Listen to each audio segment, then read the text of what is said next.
Good morning, everybody. Uneducated Economist here. Thought I'd talk a little bit more about silver this morning. Interesting comments from yesterday's video. I had done a video talking about gold versus bonds, and selling to the greater fool was the title of the video. And I was amazed by how many emotional comments that I got inside of the comment section. A lot of people had taken the perception that I am not a fan of gold, or at least that's kind of the understanding that I was getting from some of the comments in there.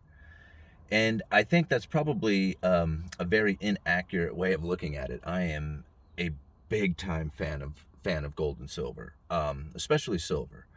I have put more money towards silver than anything else in my entire life, and I do not regret a single purchase that I have done. Now, with that being said, I believe that I am probably right about where my average is as far as what spot price is. My average is probably a little bit lower now. But there was a time when I was buying a lot of silver when it was expensive, when it ran up back in 2011. So I have been sitting on silver a very, very long time. And for somebody to say, well, you just got to wait, the paper manipulation is coming to an end or something like that, if you want to believe that, then go for it. I'm no longer of the mindset that I'm going to sit around and wait for paper manipulation to end, because I don't feel the paper manipulation will ever end. So long as the system is intact, they will forever be able to manipulate the price of silver. Now, will someday they lose control of it? Sure.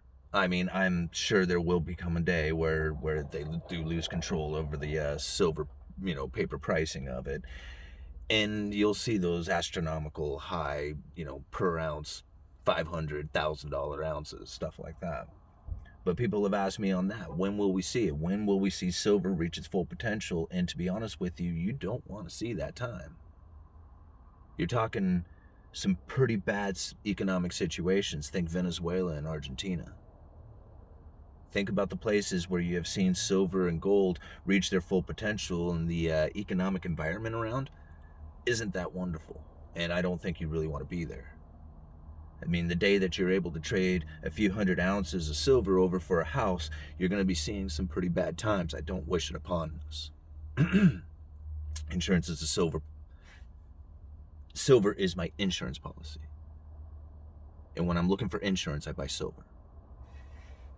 I don't look to silver to try and make money off of it. There was a time when I did. When I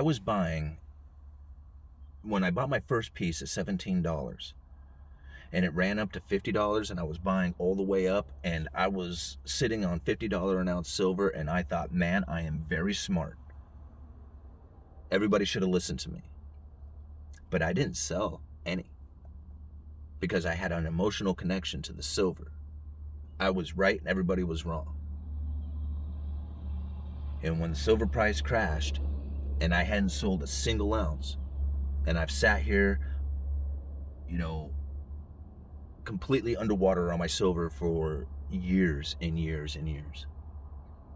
And it's only been recently that I have finally popped back up, where it's been a worthy investment to me. Now, throughout the years, silver has saved me.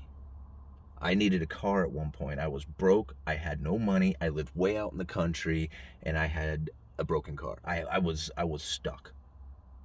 And I called a buddy up, and he drove his Tahoe up. He signed it over to me, and I handed him, I forget, it was like 165 ounces. And I thought, man, I am so glad I had that silver. It was the only thing I had. I had spent all the money. But I had my insurance policy. I like Dave Morgan, the silver guru. I listened to him quite a bit when it came to silver and my initial purchases of silver. I really liked listening to him. And when it ran up in 2011, he said if there was ever a time that anybody should take some money off of the table, now's the time to do it. I wish I had listened to him. Years later, I heard him say something else. He says, I really like silver, but I'm not married to it. I just want to date silver for a while. The silver guru, the guy who's more into silver than just about anybody out there, was talking about how you don't marry silver. And I took that one to heart, and I was like, you're right. So I add to my stack all the time. I try to add to my stack at least once a month, a few ounces. If not, I try to buy a lot. I have made big purchases before. I've had fans send me some that is, the stuff that the fans send me, I set aside because I look at that and I feel the energy and the connection of the people who have put that in the mail. I mean, the only emotional connection I have is the sentimental value of certain pieces that people have sent to me. Otherwise, it doesn't mean anything. It's an insurance policy, and that's the way you should look at it. So there's a lot that can be said for silver. There's, you can argue all the reasons why it should be so much higher and what the prices are going to be into the future and stuff like that.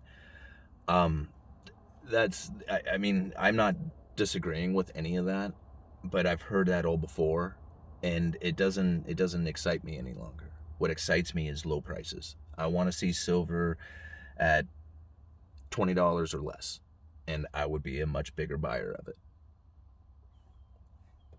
I'm not emotionally connected to it any longer. I like the stuff, I really do, but I'm not married to it. So with that being said, there's a lot of places that people are going to be putting their money, and I am no financial advisor.